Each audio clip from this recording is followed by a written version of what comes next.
Well, hello, everyone.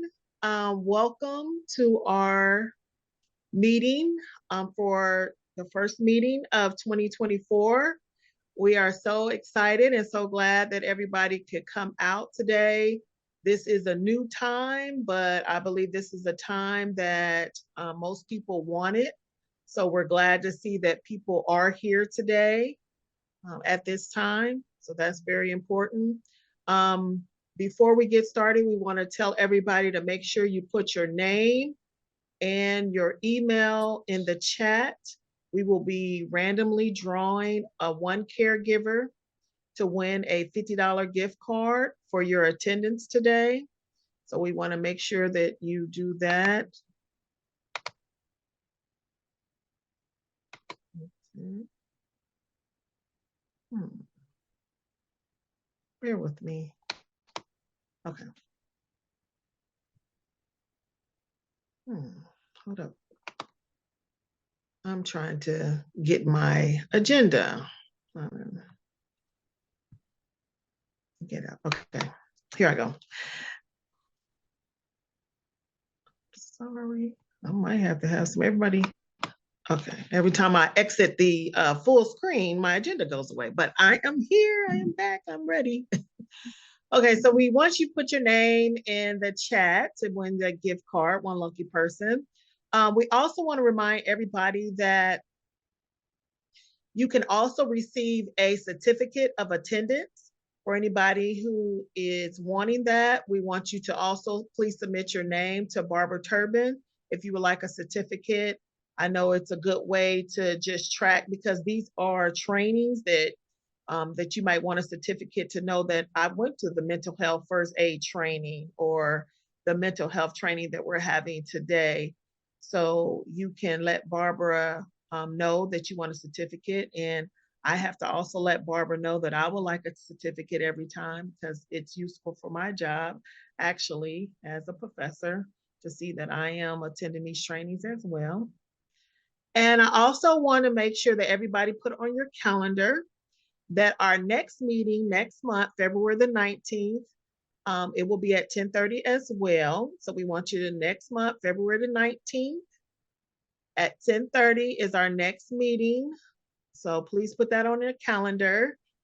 And the topic is in the process of being confirmed. So we will definitely get that out. But of course, with all of our topics, it's going to be something that you're very much interested in. All right. So let's get on to today.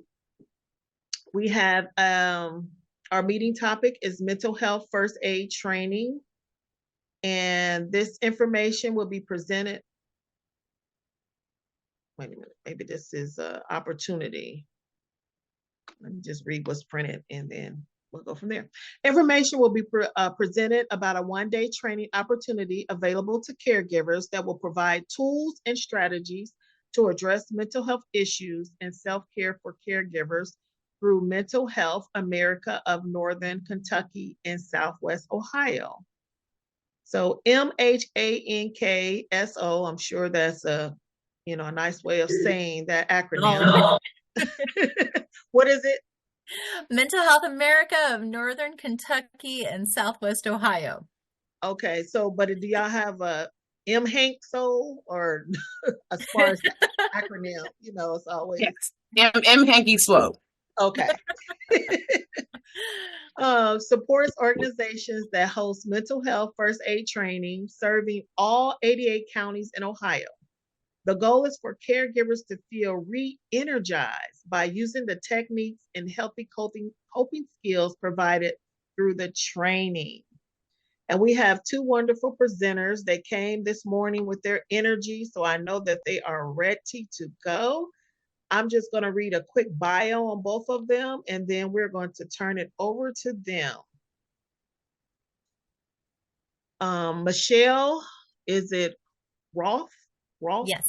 Okay. Is a graduate of the University of Cincinnati and a 23-year employee of Mental Health America of Northern Kentucky and Southwest Ohio. She has served in helping professions for children, families, and adults in challenging life situations for over 20 years, including Child Protective Services, mental health case management, and adult mental health programming and management.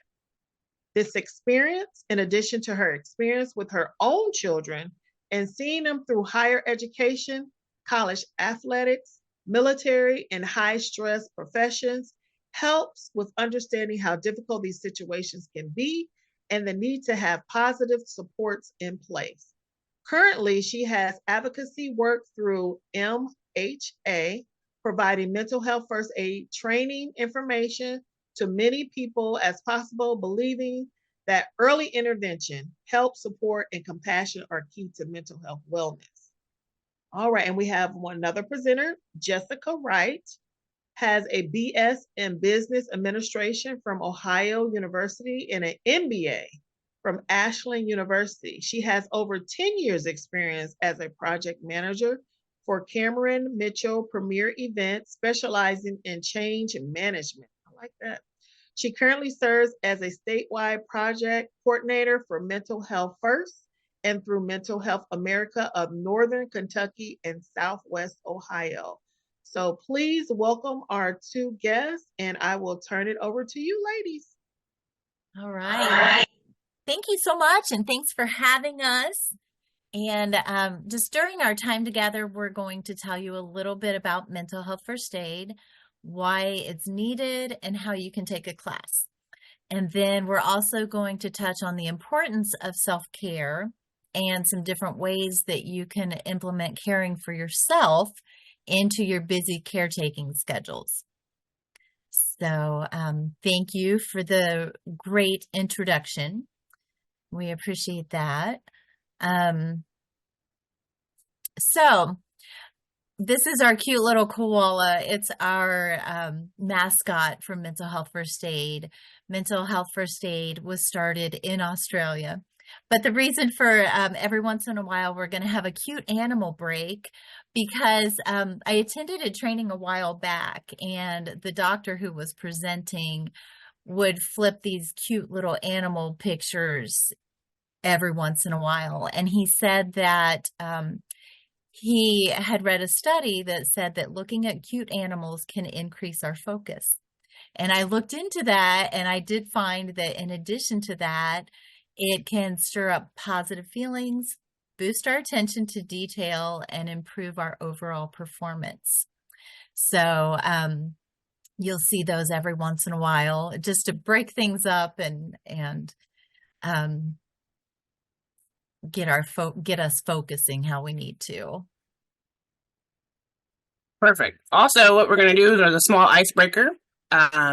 My polls aren't working at the moment. However, I'm going to throw this into the chat. Now, you can feel free to unmute yourself or put it in the chat as you see fit. However, our icebreaker, I see we've put our name and emails in the chat. That's very good. But the icebreaker question will be, what is the best piece of advice you have ever received?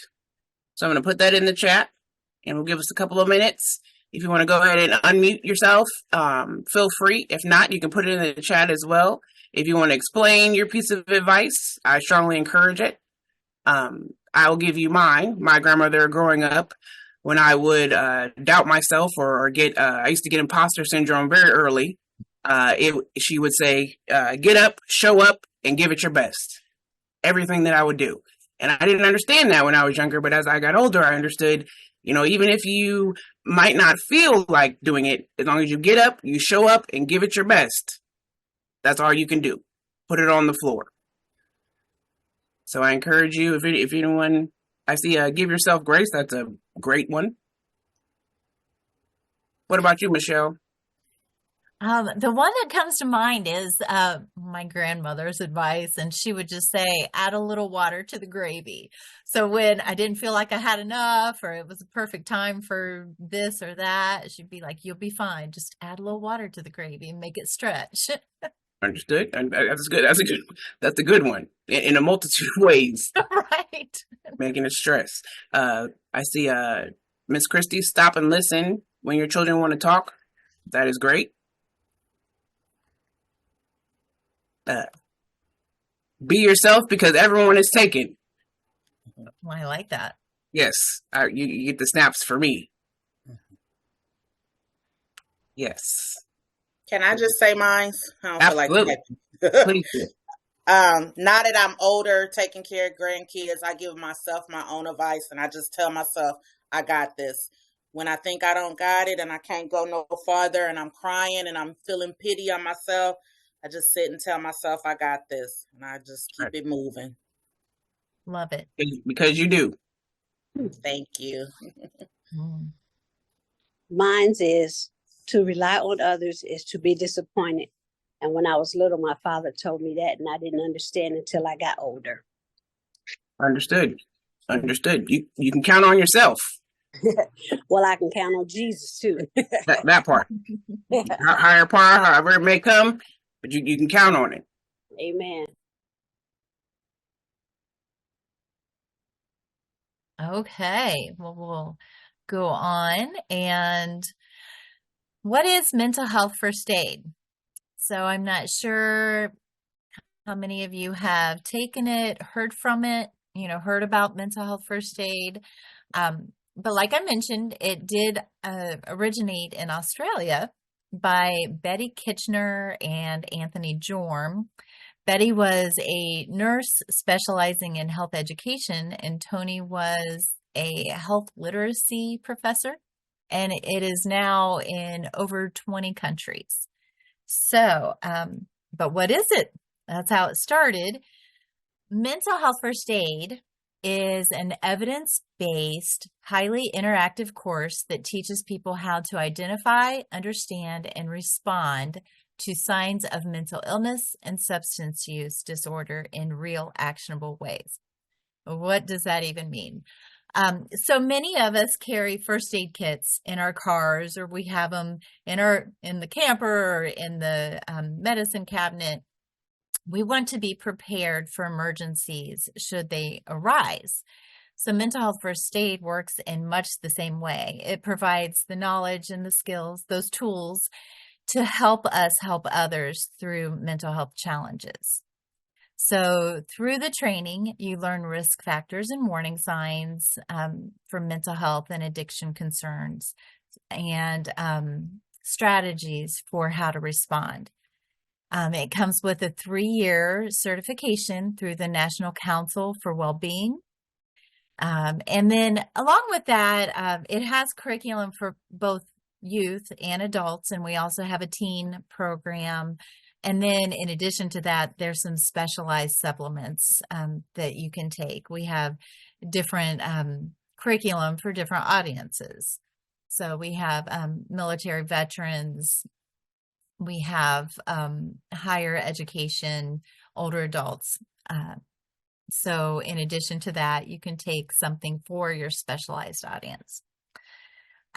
So the goals of mental health first aid are to grow in knowledge of signs and symptoms and risk, and then to identify those resources that you can give people, self-help or professional resources. In addition to that, we want to increase the likelihood that you would help, or the confidence that you would help, instead of like, oh, I have no idea what to do in this situation. We want to give you those tools that will help you respond. The other thing is to increase mental wellness in yourself. So I took this years and years and years ago, and then I took it again a couple years ago. And what I really like is they have adapted it to include some self-care. So, and then of course, the ultimate goal too is to help reduce stigma. We're not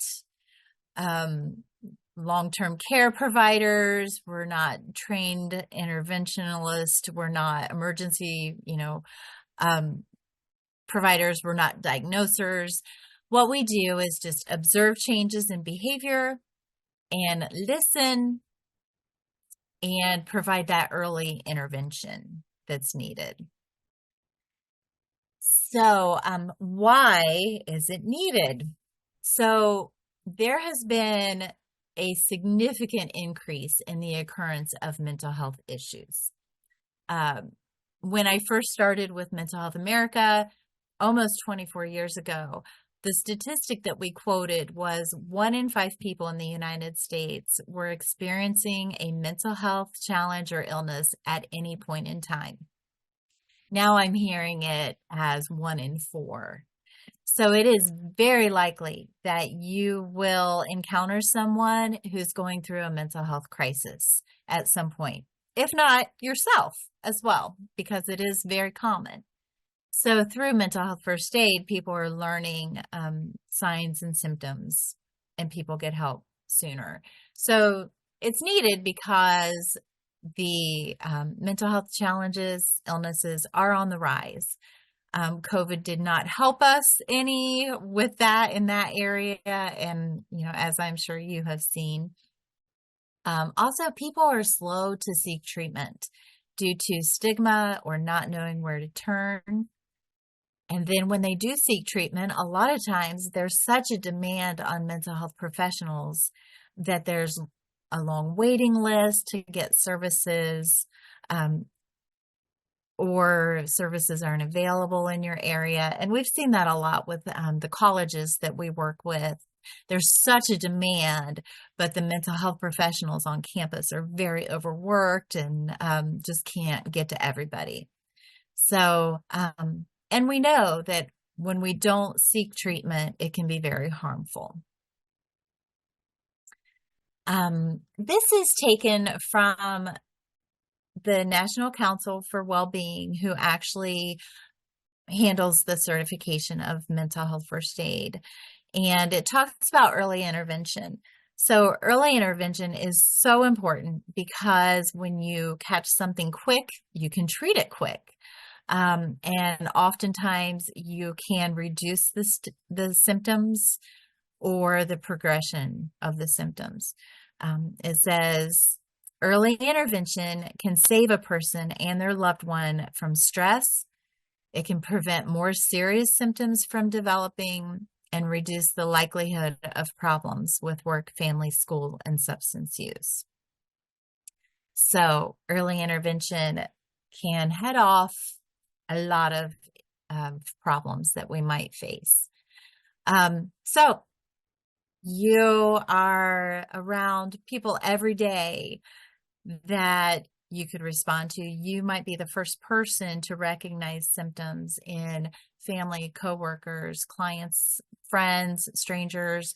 You could be the first person to respond and help them get the treatment that they need early on. I can tell you from my own experience that I have used mental health first aid a lot. I've used it in my home. I have used it with coworkers and friends, family, but my husband is a football coach, and I'm in the stadium stands a lot, and I have even used it there. Someone that was in the stands was having a panic attack, and I knew how to respond to that. So I love this program because these skills you can take with you wherever you are. How do you take a class? So there's a couple ways you can do this. There is a QR code, and you can just scan that with your phone, and it will take you to some open classes that we have. We have regular open classes available. Or you can go to the website, www.ohiomhfa.org. And you can take a class that way. The other way is if you know groups that would be interested in hosting a class of their own. We've hosted classes for children's services or for foster parents, for faith congregations or faith communities, for colleges. If you have people that a group that you think would be interested or benefit from mental health first aid, you can contact us directly. Jessica and I can point you to the person that is really over the focus group that you're working with. We currently have grants that cover several specialized groups, military veteran, helping professions in Northern Kentucky and Southwest Ohio. Through all of Ohio, we have faith communities, older adults, colleges, minorities, rural communities. So there's a pretty good chance that your group would qualify for free training under our agency. So, time for another cute animal break. Perfect. And as we stare at this adorable puppy with, I believe, some Chanel sunglasses on, yeah, zip up. I'm going to throw a true and false into the chat.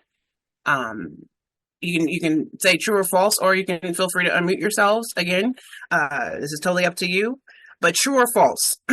Self-care is a selfish act. Just do the job. It's what we signed up to do. I'll repeat. True or false? Self-care is a selfish act. Just do the job. It's what we signed up to do. False, false, false. All right. Yes. Tell me. Yes. No, no, no. Completely false. False. No. False. Very good. Okay. You're absolutely correct. All right. Serving others in distress can have a huge impact on you. Okay. So self-care is not selfish. It's something that we all should implement. When we get into part 2 and 3 of this, we'll all come together as far as what we need to do to take care of ourselves, to take care of others. So thank you. Perfect. Okay, so this takes us to part 2, and this is self-care for the selfless. So I worked for Children's Services for a time, and I can say I really appreciate what you do, because just being able to have kids go with family is so important. We know that youth in kin placements have improved social, emotional, behavioral outcomes. They get to stay with their family, which is great. But we also have found that kinship caregivers were more likely to become depressed or remain depressed than non-relative foster caregivers. So as I was looking into this, this was pretty huge to me. And it just affirms that we need to take care of ourselves and provide resources when needed. So let me just, let's look at this again. So you're doing a great job. You have taken children into your homes. Wonderful. And the kids are better because of that. However, this is, with the statistics that kinship caregivers are more likely to become or remain depressed than non-relative caregivers. We really need to look at that and take care of ourselves. So, the kids get to stay in safe, supportive, stable homes. They get to stay connected to their families and their communities. However, the responsibility of kinship care can affect a person's physical, mental, and financial well-being. Caregivers, and I'm sure none of you are guilty of this, but oftentimes caregivers will put their own needs aside for the children that they're raising. And, because there's always something pressing, right? I'll make that appointment. I'll do that when things calm down. I'll handle that when I get this under control. So, and then caregivers are less likely than others to get preventative health services and to practice regular self-care. So, because of that, often caregivers experience stress, and these are just some warning signs these are warning signs. There is no judgment here. We're all human. We all feel overwhelmed and stressed sometimes. But if you're experiencing these, it's a good chance to take inventory and just kind of realize that, oh, I need to do some things to take care of myself. So, are you feeling overwhelmed, exhausted? Are you feeling anxious? Are you easily angered or impatient? Are you feeling lonely, disconnected from others, having trouble sleeping, or you sleep, but you just aren't getting enough rest? You're feeling sad, hopeless, losing interest in activities that you used to enjoy, frequent headaches, pain, or other physical problems, not having enough time to exercise or prepare healthy food for yourself. Are you skipping personal hygiene things like showers or brushing your teeth? And then, of course, misusing alcohol or drugs, including those prescription drugs. So, like I said, no judgment, just, this is for you to recognize, ooh, am I feeling more stressed than usual? Another good tool is our website, Mental Health America. You can go scan this or go to this website. I highly encourage you to write this down because it is a really good place to start and it's a handy resource to have. This link right here will include several screenings that you can take. Confidential, free, no pressure, but it's a good place to start. And you can screen for depression, anxiety, psychosis and schizophrenia, PTSD, ADHD, eating disorders, bipolar, and addiction. There's also a parent test that a parent can take to answer some questions about their child's mental health. And there's also a youth self-test. And the depression and the anxiety screenings are also available in Spanish. So it's a really, really good resource for you to have. If you're just kind of feeling some of those things, you're feeling like it might be a little more serious, this is a good place to start. Okay, so some suggestions for when you are feeling overwhelmed, which, like I said, we all are feeling overwhelmed sometimes. Be active. Try to find things that you enjoy. Walking, even dancing around the kitchen, gardening, playing with a pet. And don't think of this as, oh, I have to squeeze in 30 minutes, for exercise. Even short periods of exercise can be beneficial. The next one is eat well. Try to have a well-balanced diet that includes a lot of healthy foods, and then drink plenty of water because a lot of our issues that we face are dehydration. So make sure you get the water that you need. Prioritize sleep. Try to get 7 to 9 hours of sleep each night. Try to have a bedtime routine because that makes it easier when you have some patterns. Of course, if you have young ones, that's a little harder, but just try to get that routine.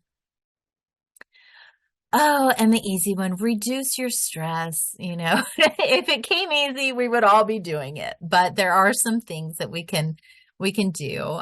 Even when we're feeling that stress, we can do some relaxation techniques, Tai Chi, yoga. There's apps on your phone that are free that you can download. Just even those, I know there's like a 2-minute relaxation app. You just get on there, do 2 minutes of breathing, and you do feel a little bit better after that. Make time to relax. Carve out time each week to do something that you enjoy that has nothing to do with caretaking, like watching a favorite TV show, reading a magazine, working on a hobby. Keep up with your own health. Make those doctor's appointments that you've been putting off. And then reach out to support. Talk to a trusted family member or friend, or seek counseling.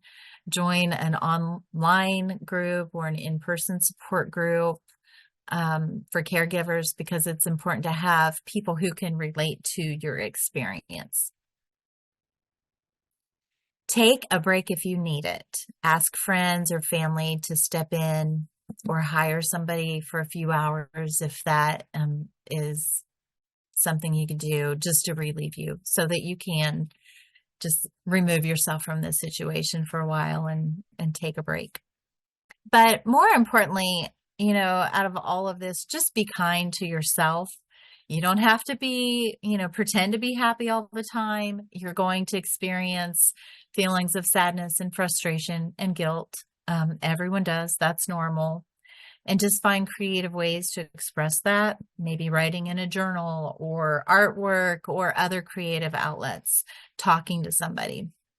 But we were talking about advice earlier, and I remember giving one of my children the advice. They were really upset over something that they had done. And I said, if your friend did that, what would you tell them? She's like, oh, I would just say it's okay. You made a mistake and move on. And I said, then treat yourself like that. Give yourself the grace that you would tell a friend or someone else. So giving yourself grace, being kind to yourself. We're human. We're going to make mistakes. We're going to wish we had done some things differently, but just giving ourselves grace. Okay, so what is wellness? Wellness is just the state of your mind, body, and soul. And then self-care is the practices we take to achieve that. So, just trying to make self-care a daily part of our routines. And I think about it this way, if I've got a car picture there, so I have a car and I run this thing all over town and I rack up the miles and it does pretty good for the most part. I put gas in it so it doesn't leave me stranded on the side of the road. And if it starts to make a loud noise, especially one that the radio doesn't cover up, because that's, sometimes you turn up the radio, but you get it fixed. But what if I never did any routine maintenance to it? I never changed the oil. I never changed the tires, never checked the brakes. So one of these days I might just find myself on the side of the road, with nothing. The car has just run down. And I think we're like that. We have to do things to keep our cars in good working order. It'll last longer. It'll be a nicer journey. And we're a lot like that. We often do the minimum just to keep running. If we have something that really bothers us, we might go to the doctor. But we often don't do the things we need to do to keep us in optimal health. So self-care is a lot like those oil changes, the car washes, the brake inspections, the things that keep us in mint condition. And also, self-care is almost like that extra container of gas, that extra tank of gas in the back. We can maybe run out of gas, but if our tanks are full, if we have some spare gas, we can handle things better. You might get derailed for a moment, but you're not already depleted when you come to a crisis. You've been taking care of yourself and you have something left when you get to a crisis. So hopefully that makes sense. This is the routine maintenance we need to just keep us healthy. And then our next cute animal break. Yes, so at this animal break, I encourage everyone to stand up and or stretch. Okay, give yourself one good, all right. As we get into part 3 of this and bring it home, keep in mind self-care is important.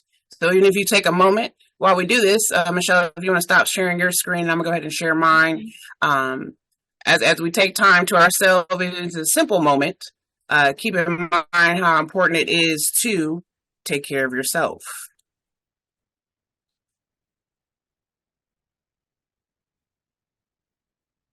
Perfect. All right. So let's get into part 3. Part 3 is implementing change. So we talked a lot today. Well, not a lot, but we talked about the range of emotion when we talk about mental health. We talked a little bit about mental health first aid. We gave you a brief overview of the history of what we do, what it is, and how it can impact you as an individual, as an organization, things like that. But I want to direct you to this quote by Maya Angelou. You can raise your hand if you've seen this, or give me a thumbs up in the chat. As you grow older, you will discover that you have 2 hands. All right. And you guys will have to excuse me because I had surgery on one. So I'll give you both of my hands. However, one is for helping yourself and the other is for helping others. So I don't know about you guys, but in my family dynamic, it was ingrained since birth that I must be charitable. That in order to be a good person, I must sacrifice my need for the need for others. And by no means is this wrong, but it neglects the second part of this lesson, or this quote. So when we talk about, as Maya Angelou put it, where's the hand for helping yourself?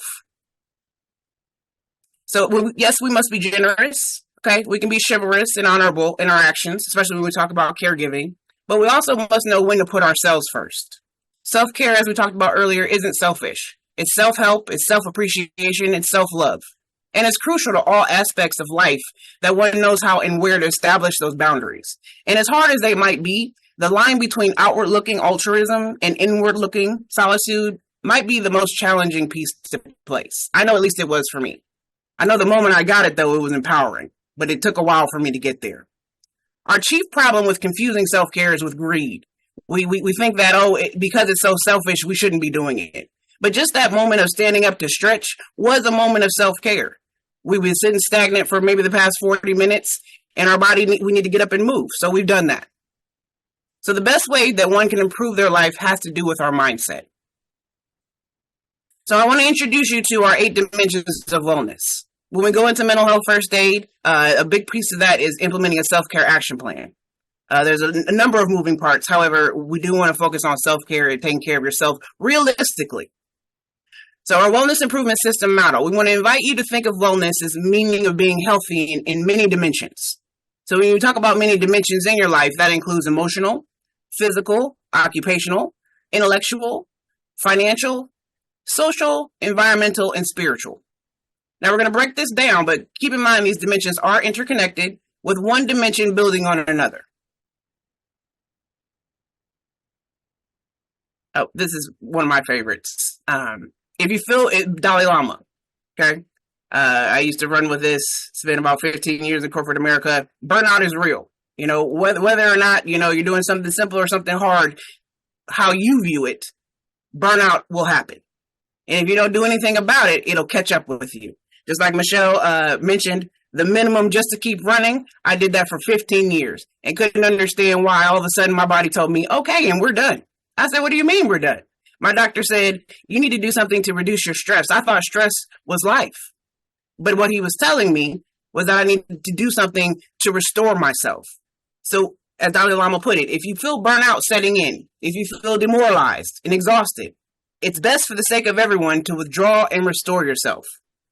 So as I look on the chat, I don't see a lot of faces per se. However, I can almost internalize individuals going, I don't have any time, or I don't have it to do, or I have too much to do. Like, do you not know all of these kids that I'm taking care of, or all of these people that I have in my house? Like, what are they talking about? But listen to me. If you don't start with time off to restore yourself, and I'm not talking about withdrawal and disappear, even though sometimes I might want to. Okay. Be near but far. Has anyone ever heard of that? Be near but far. You can't reach me, but I know where I am. You can only restore yourself by withdrawal and maybe cutting down on what you are doing in the moment. You can come back to it, but understand it. If you don't start with that time off, it'll only be that much more difficult to recover. And I, myself, because I can only speak for myself, can't start reassessing or accomplishing any other recommended steps without a clear heart and mind. So I suggest as we go into this, when we break down the pieces of wellness, that you go into here knowing that these suggestions, because we're all collectively going to do it together, are not necessarily a cure-all per se, but it will get you started on a recovery. And when you return to full speed, take into consideration what we talked about today. Use the insight and adjustments moving forward to keep yourself or acknowledge that you might be exhibiting signs of burnout. Okay? So let's start. Spiritual dimension. I like this one because when we think about spiritual, my first blink or my first thought is usually to go into a higher power. We referenced Jesus earlier. Understand whomever the higher power that you believe in, mine just happens to be Jesus. Understand your sense and purpose and meaning of life is what spiritual means. So spiritual dimension and wellness. So it helps you think about your purpose, beliefs and values, as well as your integrity. But it also looks at how your own energy, whether it's positive or negative, because keep in mind that also plays a big part, impacts your own feelings of well-being, as well as those that come into contact with you. So this personal dimension comprises of many key life areas that make up the core of who you are. So I would like to implore everybody, if you have an example of what spiritual wellness might look like to you, feel free to throw it in the chat. I would also encourage you to unmute yourselves. I'll give everybody, a minute or so to think about it. But I do want us to reflect on these pieces of wellness and think about what you can do to implement. Okay, I love that. I love that. See it already coming up. I love that. Making time for yourself. I'm not sure if this is part of spiritualness, but I'm just saying this now. So treat yourself with the same kindness as you treat others. Grace, I like that as well. But does anybody have an example of what spiritual wellness means to them? I'll give you an example for me. Taking time to love it, prayer time. Taking time for myself and embracing silence and solitude. Yes, meditation. That's right along the same lines. Beautiful. Yes, give your problems, give them up. At some point, I come from a family where do the work. But at some point, you have to give it to somebody else. And you have to understand that, whatever you pray to or whatever your power is, that's part of spiritual wellness. So beautiful. Bible crossword puzzles, reading my word, praying and devotionals. Very good. Very good. Pray daily. Very good. I love it. Right along those lines, taking a time out to understand the areas that make up the core of who you are. Very good. All right, let's go to the next one. So social wellness. So this encompasses a couple of different dynamics. But when we talk about social per se, it's responsible communication / networking. But I'm going to take it to a personal level. So when we talk about social wellness, it can honestly the reflection of your expression of networking as a competency. And those are big words per se. But social wellness is taking care of others, having empathy, and taking an interest. So my social wellness, I like to go crafting with my mom. It's something that she likes to do. I used to say I used to poo-poo it at first, but now that I go and I'm around other women, it's healing for me personally. So that would be my piece for social wellness. And in turn, I'm also, I don't want to say keeping an eye on my mother per se, but I'm doing something that she loves to do in her element, and it makes her happy. So it's kind of a twofold. So can anybody give me an example of what social wellness might mean to them? Keep in mind, it's a reflection of your expression of networking as a competency. So understanding how you interact with other people. Prison ministry. Darlene, we need to talk. Beautiful. Support group, connecting with others. Lunch with friends. Very good. Very good. I love it. I love it. Support group. Yes. Support groups. All in all, is very good. Whether it's like mind or unlike mind individuals, people you can talk to and feel comfortable talking around. That's the wellness piece. Very good. Anybody else? If not, it's okay. We will move on. All right, let's talk about emotional. When we talk about kinship, there's a range of emotions that we come across. The top 5, I had to do a deep dive going into this presentation. I like to empower myself with with knowledge before I talk in front of a group. And the top 5 that came up were, disappointment, guilt, shame, sadness, loss of grief. You never know what the dynamic might be, but all of those tap into feelings. So what can we do to increase our emotional wellness? So what the definition, and I'll give that, coping effectively with life and creating satisfying relationships. So this might coincide or interconnect with social wellness, but keep in mind, emotional is you, how you feel, how do you, and I'll take it a step further, regulate. Everyone heard meditate, don't medicate. Okay, so when we go into emotional wellness, what do we do? Yes. Taking care of, yes. Perfect. Showing yourself grace. Yes. Sharing with someone, asking for help. Very good. And see how these are interconnected with social wellness.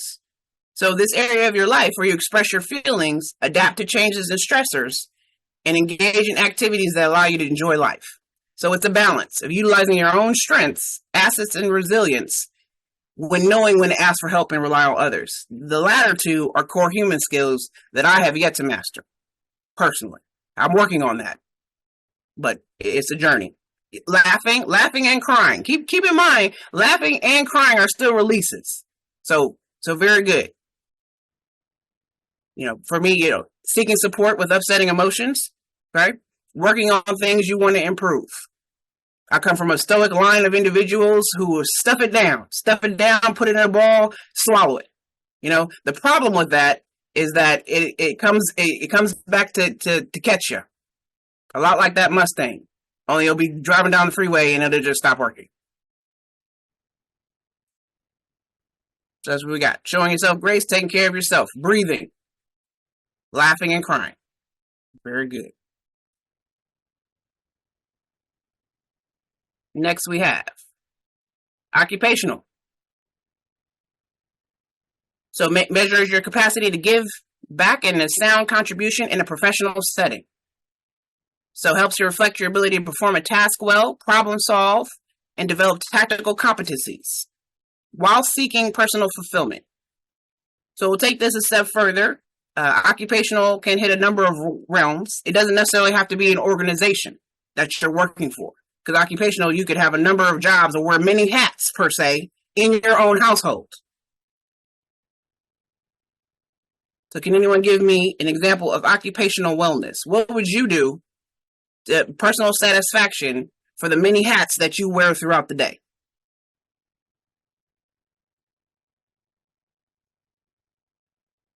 I'll give you mine is making mistakes and moving forward. I used to be an individual that couldn't let go. I'd make a mistake and I would beat myself up probably for the rest of that week. As I got older and understand what occupational wellness means, I know that I have to develop a good habit of understanding that mistake and not letting it define me. Yes. Growth mind. There it is. Thank you, Michelle. We're having that growth mindset. Understanding what you need to do and how you can apply it. Taking up a hobby. Very good. Being able to perform as part of a team. Beautiful. Organized to not become overwhelmed. That's my motto for 2024, Miss Berda. Motto for 2024. Helping others while helping myself. Beautiful. Beautiful. That's a skill. Because more than often we're helping others and not help ourselves. Another personal story. I broke this hand on Christmas. Didn't do anything about it until 2 weeks later. Now, if this would have happened to anyone in my family dynamic, I would have acted like we were going out to eat and drove to the emergency room. I could say that. However, on myself, I didn't institute these pieces of wellness. All right, next. Intellectual wellness. So, supporting lifelong learning and keeping your brain active. Allows you to think critically, analyze issues from multiple perspectives, and supports personal growth. So when we talk about intellectual wellness, this could be anything. Michelle referenced the app for relaxation earlier. I'm not sure. There's a number of free apps on Samsung or Android and Apple. However, I believe the new one, not new, but popular is Wordle. Luminosity is another one. I think you have to pay for that, but there's a number of free apps out here that allows you to think or critical thinking skills that allow you to address things maybe from a different mindset. Interconnecting with social wellness. This is also a great place to run ideas past your social circle or individuals that are like-minded in support groups and see what they think and how that coincides with what you think. So recognizing, creating abilities, and finding ways to expand your knowledge and skills would be technically my personal definition of intellectual wellness. But what would your example of intellectual wellness be? Because this could be a tricky one. And it's okay if you don't have one. Just keep in mind, we're reflecting on the pieces of wellness and how they can interconnect and help us develop a self-care action plan.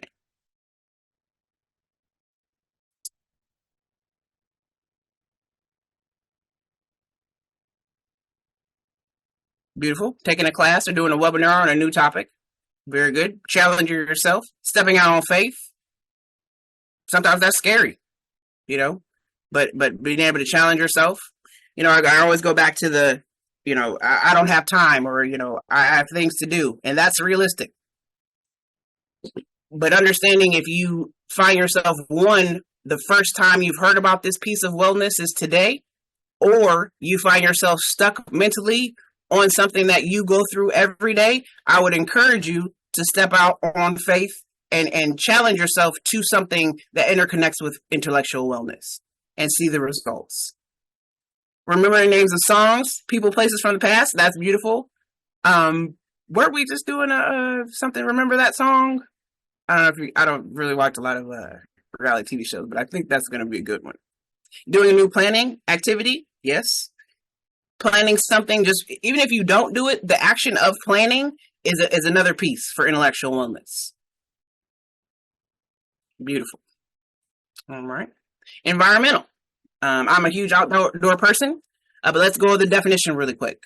Reflection on your level of reliance on and support of the people and things around you. It includes access to clean air, food, and water, feeling safe in your home and your work environment. It helps assess if you're living in harmony with yourself and your various living and work spaces. Personal, my definition, good health by occupying pleasant, stimulating environments that support well-being. Having a peaceful home environment. Spending time outside was my last note on this. I'm a huge outdoor person. Some people might not be. Some people grow plants, some people don't. I could show you all the dead plant behind me. As much as I love outside, a green thumb seems to escape me or not. But I'm going to keep trying. But it makes me feel peaceful, is what I'm trying to say. Green is my favorite color. I love to see things grow. I love to see things populate and develop. And I can correlate that to people development as well. So having an environmental wellness piece on this dimension, what would an example of environmental wellness mean to you? And even if you say taking a walk, decluttering, I like that. Hiking, yes. Taking walks in good weather. I like the good weather piece because I would not encourage that today. Unless you're in Florida and Zooming, then okay. Watching my grandson play at home. I can't tell you how fulfilling it is to watch kids play. Especially when they're being nice to each other. I can say that. It's exercise, yes. 30 minutes a day. I think Michelle referenced that earlier. 30 minutes a day gives you a different mindset. It puts you in a different place. And it could be anything is walking around your house. Doing activities with children out of routine. I think the out of routine piece is what's important here because one, you are challenging yourself to do something out of your routine, and two, you're doing it with your dynamic. So very good. Cooking, yes. Cleaning is therapeutic to me. So if cooking is therapeutic, I encourage that. Okay. So that would be another piece of my environmental wellness would be cleaning because of that therapeutic piece.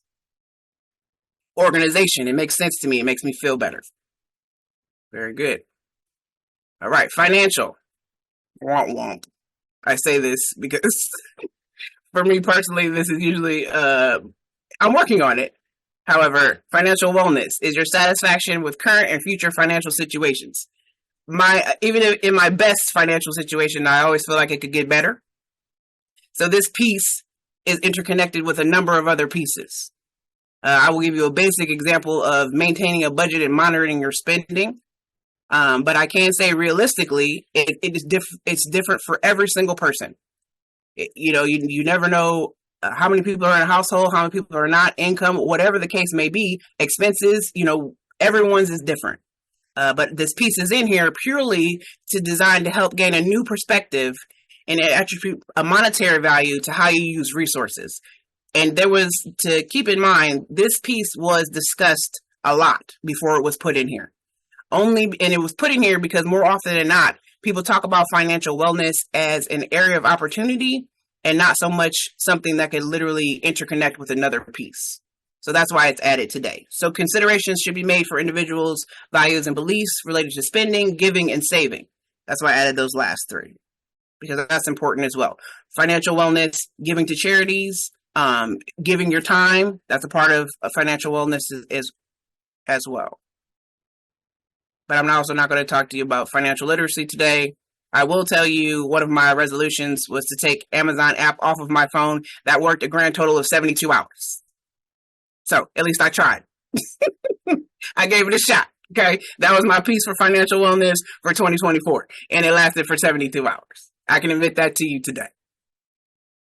We'll try again in 2025. Does anyone have another example of financial? Yes, we do. We do need the Amazon support group. It's bad when your neighbors go, you get Amazon every day. However, financial wellness, that was my piece. My example of financial wellness was to attempt to take Amazon, something that I know I use a lot, off my phone. Did not work, but I will try again. And I see from our no examples in the chat that people feel that way. Ms. Barbara, evaluating what is a need or a want. That, my friend, is the biggest piece. Michelle, if you could highlight that or heart it, circle it, evaluating what is a need or a want.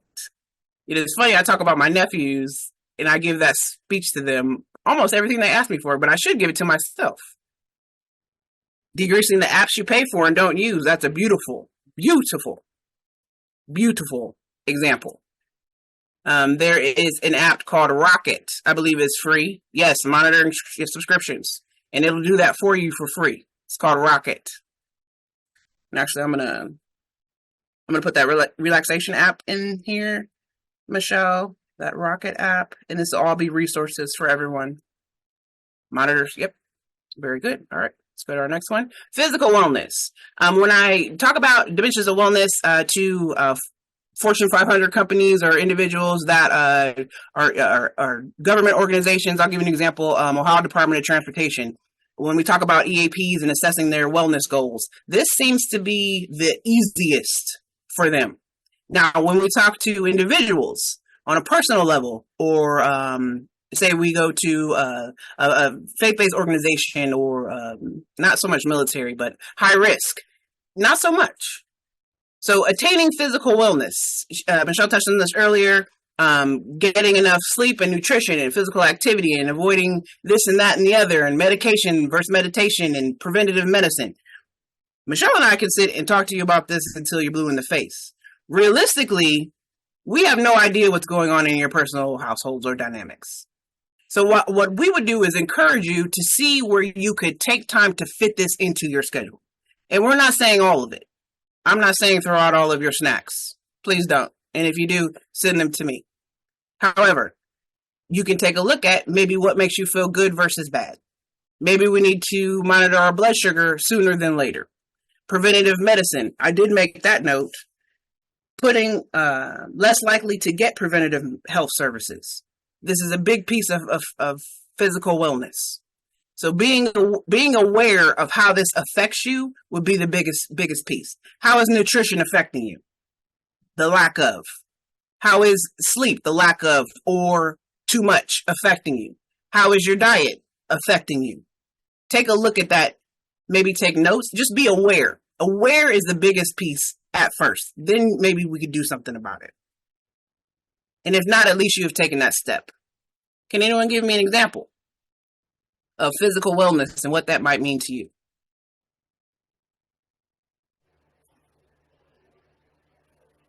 Can I say something? Yes, ma'am. This Yaya. So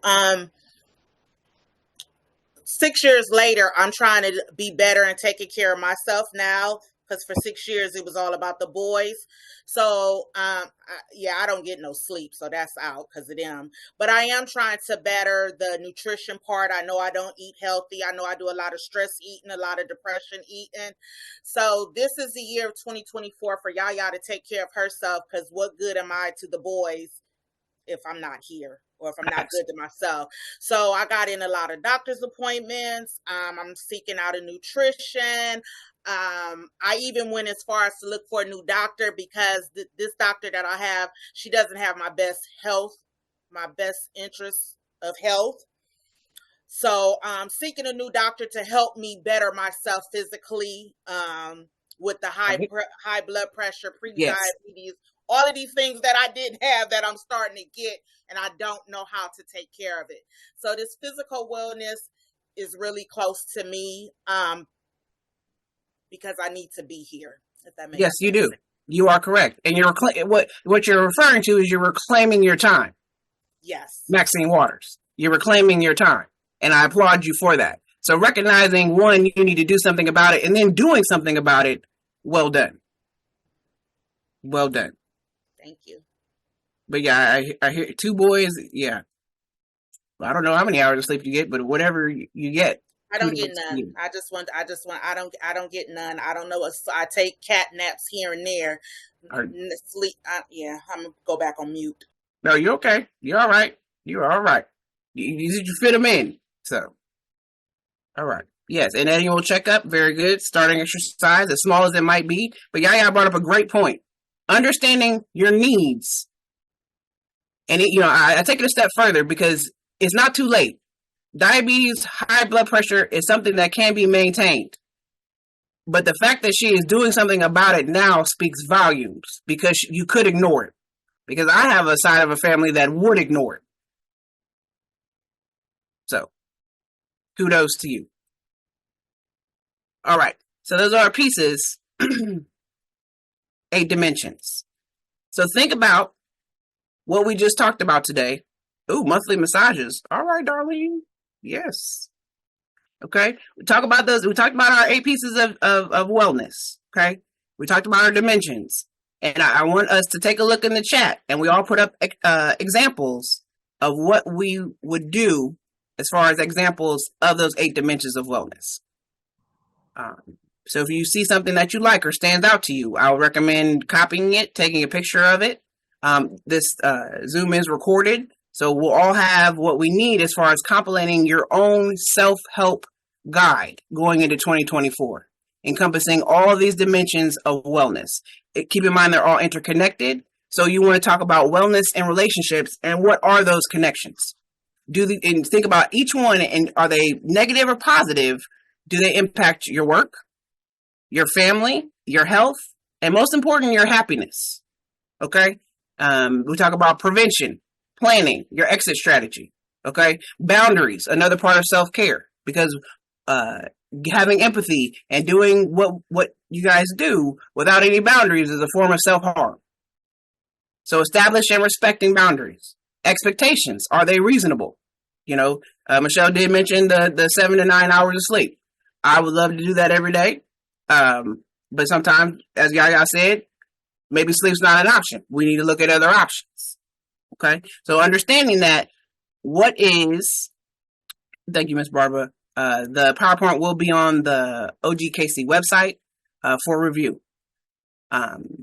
But understanding preventative health, going to the doctor, seeing what you need, even if you might not agree, but noticing the behavior, noticing how you feel, and maybe not taking action then, but at least writing it down, journaling it, and bridging that gap, making that connection.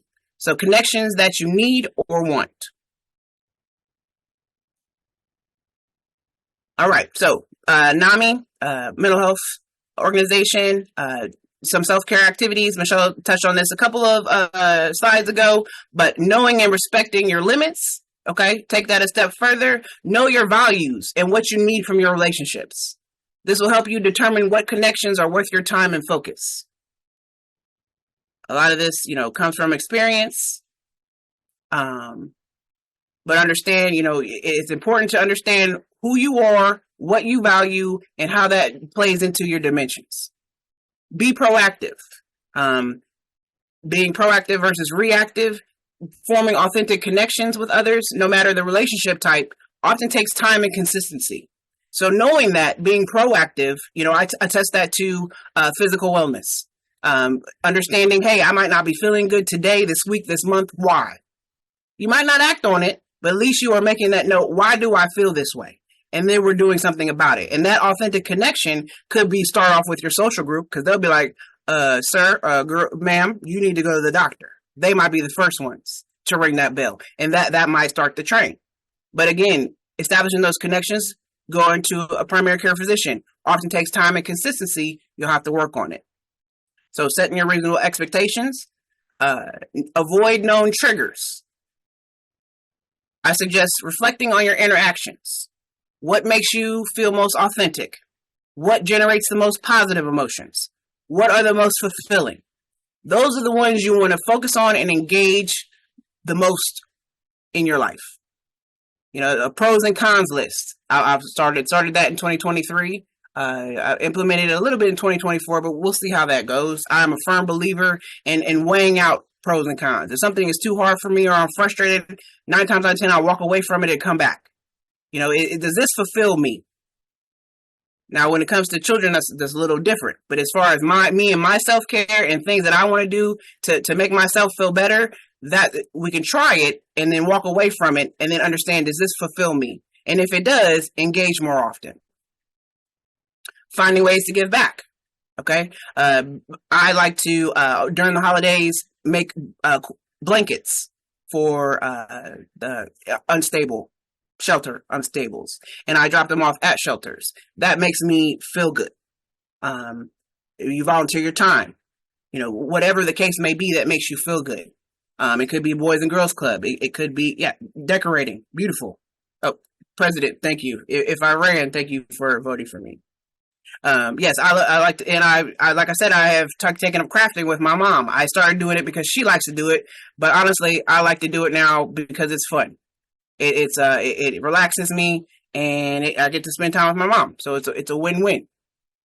But being authentic in every interaction that you have, understanding that you don't have to be on or appear a certain way, especially in your social groups. Understanding that's the best way to understand your needs as far as self-care, because more often than not, being on is a form of anxiety. You heard it here first. Being on is a form of anxiety, but being yourself, most authentic, is a way to, one, relax yourself in the moment, and two, understand that everyone has different connectivity needs. If a relationship never grows beyond an acquaintance level or just isn't working, it's okay. You don't want to force it. So be extra giving to yourself is what we're going to leave with this slide. Grace and be extra giving to yourself. All right, SAMHSA, who initially implemented our dimensions of wellness. Reiterate this, because number one is what? Pay attention to your feelings. Okay? I ignored mine for. Okay, if you can't say, I'm sure everyone here has ignored it more often than not. However, if we get into the practice of listening to them and not necessarily doing something about it, but we can make a note of it, understand that's where it starts. Develop a plan for when you are stressed, sad, or lonely. Journaling works great. Noting this is how I feel and this is what I want to do about it. Now, you might not do it, but at least you have noted it and you have noted this is what I want to do, date and time. And then you can reflect. Practicing self-care. You cannot give anybody any water if your bucket has a hole in it. Can't do it. It's physically impossible. If you can do it, let me know, and then I will take that piece out of my presentations and we will talk about how you can. But from my understanding, you cannot. So practicing self-care, which is that we have a list now of things that we can do To implement self-care, you want to practice that. Connecting with your community, which interconnects with one of our dimensions. Supporting others, which interconnects with another one of our dimensions. Recognizes seasonal mood changes. This is a big one. I didn't think it impacted myself. I talk about myself for a number of reasons. One, it's easy, and two, I don't have a problem with it. But mood changes are real seasonally. I moved to Colorado for 4 years where the seasons didn't really change. It snowed in April, May for about that month. We had snow monsoons. Those are wild, and if you want to know about them, email me. However, it was pretty, even keel. There was no humidity. But as soon as that snow came, individuals lost their minds. Lost their minds because they could not hike. They could not jog. They could not exercise outside the way that we were accustomed to. And that played a big part. So when we talk about Ohioans, we could have 4 seasons in a day. So understanding that, we need to know how to get ahead of it. Avoid alcohol and drugs through SAMHSA. Understand it. Meditation, not medication. But understand also, medical professional, that's who will give you your advice on any type of medical help. Mental health first aid is not that. Knowing when to seek help is where I'll leave you with that. So medical professional will tell you as far as drugs, prescriptions, mental health first aid will not, but mental health first aid will help you get the resources to know when and where to seek help. Mm-hmm. So let's get into mental health. I could add something real quick. Yeah. So we talked about knowing our feelings, like paying attention to our feelings. I think too, you can really pay attention to your body. And, for instance, if you go on vacation and all of a sudden you're feeling loose, and I've done that and I thought, wow, I didn't realize how tight I was. I didn't realize how my neck felt and my shoulders felt until you were relaxed. So I started doing that a little bit better, just paying attention to how my body feels. Does my body feel all like scrunched up? And, and those are times when you can do that immediate action, like do those 2-minute breathing apps or different things to just recognize how your body is and then do something just in that moment to help with that. So you are correct. You are absolutely correct. And I agree. All right, so we talked about self-care, we talked about dimensions, and we talked to you about mental health first aid. So what we are going to reveal to you is an actual action plan that we teach in mental health first aid. It's called our Algae Action Plan. So this is an action plan that we can apply to crisis situations or individuals we might come across. So it's what to do if. So when you're approaching someone for the first time, you can apply this to any situation. So mental health first aid takes the fear and hesitation out of starting difficult conversations. So again, we gave you a little bit about the history of mental health first aid. We talked about how it can help you individually, organizationally. We talked about self-care, the dimensions, and now we're going to break down mental health again and rope that into an algae action plan. So now that we have taken care of ourselves, or at least trying to, let's see how we can take care of someone and support them from a distance. Or maybe we see something and we didn't have the courage to say something. After we take this mental health first aid certification course, we will. And by learning the algae action plan and the steps that we can take, this is what we would do if. So the first step in mental health first aid is to assess the risk of suicide or harm. So assessing is the first step in mental health first aid. The step 2 is approach. Well, technically, assess and approach is the first one. However, but you want to assess the risk of suicide or harm. So step 2 technically is listening non-judgmentally. That is the important piece. Sometimes we listen to respond. Listening to hear is a little harder. But listening non-judgmentally without a response is something that we learn in the certification course. Learning what to say, verbiage to use, language, things like that are in. Understanding the importance of that is what we learn in this course.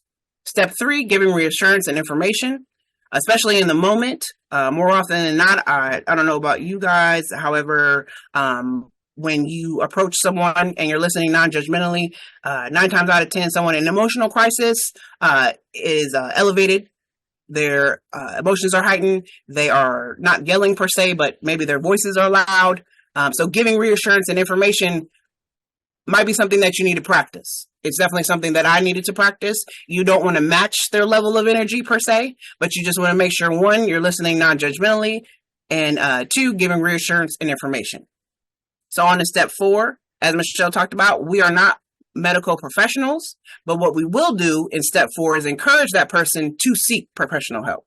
So we will give them the resources that we have, that we learned in our certification, to seek professional help. And step 5 in our Allergy Action Plan is to encourage self-help. So you want to encourage someone to seek professional help, and this is if needed. You don't want to say, hey, you need to go talk to somebody. This is what you should do. This is what you shouldn't do. We give them options, and then we let them make the decision. We empower ourselves with resources. We empower ourselves with the tools in our toolkit, and then we assess, approach, we listen, we give reassurance and information, and then we encourage. Last piece, self-help. But again, I take it to the step before. We can't help others unless we help ourselves. All right, so let's talk about your responsibility as a mental health first aider. Say you've taken the course, we went through the certification. Say I even trained you because I got certified as a mental health first aid instructor. What you will be doing, your responsibility will be to tell others what they need. Okay? Identify sources to support or debrief. You want to prioritize time to care for yourself or that person in the organization. We'll learn how to use coping strategies that have helped in the past, or maybe new ones like we've seen on this chat that we haven't seen before. We want to encourage the establishment of boundaries. We want to seek trained professional help for support. And we want to use our resources. You'll get a plethora of resources in this training, locally, state, and federally, that you can use at your disposal.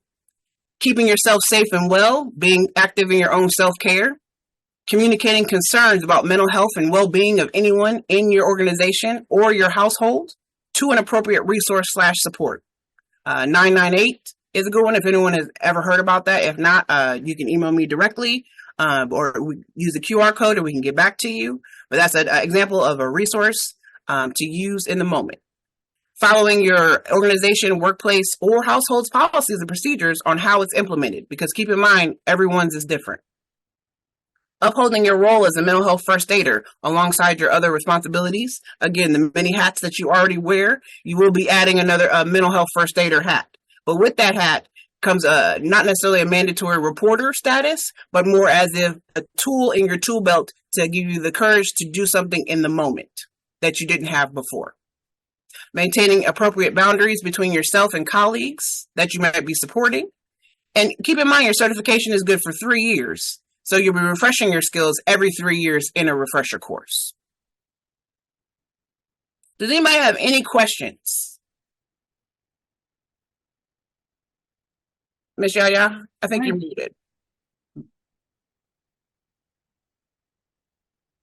No, I was actually talking to myself. I took this before through Columbus, because everything you're saying is coming back to my mind. And I'm like, I took this. So I was just, thank you. No problem. I'm glad you did. I'm glad you did. Jessica, what is the length of time for the training? So that is a great question. So we have a few different formats. The longest format that I'll give you first is around 8 hours. However, that is able to be split between 2 to 4 days. And it also depends on what organization is housing that class. We also have an open class that's virtual, and that's a bit of a shorter training. It's about 6.5 hours with about 2.5 hours of pre-work that needs to be done beforehand.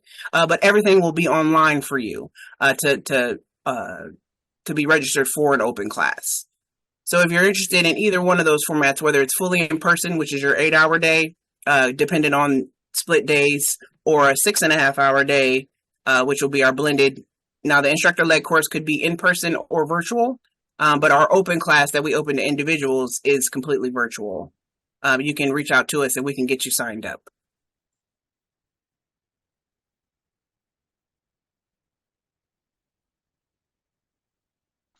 Okay, great. Well, just as you embark on your new self-care journey, just something to keep in mind is it's the small things that count. So you don't have to come up with these grand ideas of things that you're going to implement. It's good just to start small, because the last thing we want to do is to get into this habit of box checking. You know, I have to do this and this and this and this, and it becomes one more thing you have to do every day. So just think about some small things that you can do. And I love this quote: small disciplines repeated with consistency every day lead to great achievements gained slowly over time. So just remember, you know, it's those small things that you do with consistency that lead to results. Perfect. All right. Okay, so as we wrap up here, we just want to thank you so much for inviting us to come and, you know, over Zoom and talk to you guys. Hopefully it was beneficial.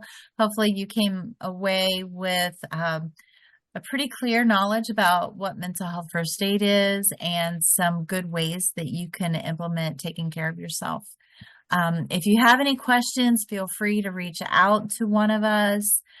If you are interested in a mental health first aid training, feel free to find the open classes or contact us if you would like to have one for your team. And yeah, feel free to reach out if you have any questions or you want more information. Yes, I put our emails in the chat. Feel free. Yes, feel free. And thank you for having us, Dr. Ware, Ms. Barbara. Thank you very much. We appreciate it. Thank you, Thank you guys. both. This has been eye-opening and something that I think the majority of people within this group and then outside of our group would be possibly interested in. So we might do some discussion about how we might do something on a Zoom meeting with you know, our kinship caregivers. So we appreciate it, and thank you very much for all of the pertinent information and opportunities for people to chime in with their own personal situations. I want to make sure I announce the recipient of our $50 gift certificate, and that will go to Kimberly Bridges. And so, Kimberly, I have your email address, and I will be contacting you and getting your information in order to get you your gift card. And thank everybody else for joining us, and I'll turn it back over to Dr. Ware. All right. I think I am just here to close us out. I want to thank everyone again for coming. Thank you for the speakers. This was very informational, very interactive, and very detailed. I love the fact, you know, sometimes people just kind of gloss over the information, but you really took time to go into each of the dimensions and get feedback. And so I know that will stick with us and help us remind us what we are doing and what we need to do. So thank you so much for your time. And I know that everybody really received something from this. Were you going to say something, Jessica? Oh, no, thank you. Thank you so much. And Ron, did you have something? Just wanted to again echo my thanks to you both. I think it was absolutely wonderful. I think it is something that our families, you know, need to hear and need to know more about, because I think sometimes we just don't take time to make sure that we're okay. We're so busy trying to make sure the children and others are okay. So I do think that you'll probably be hearing from us, if not from us, from some of our affiliate groups, to really bring you in to try and get some of this expertise so that families will be able to address issues when they come up. So guys, you did a fabulous job. And like Dr. Ware said, rarely do you get it as detailed and as interesting and in a way that you can take it out and go somewhere and do something with it. And you all did a good job of that. Thank you so much. Thank you. Thank you. All right. Well, this will conclude our meeting.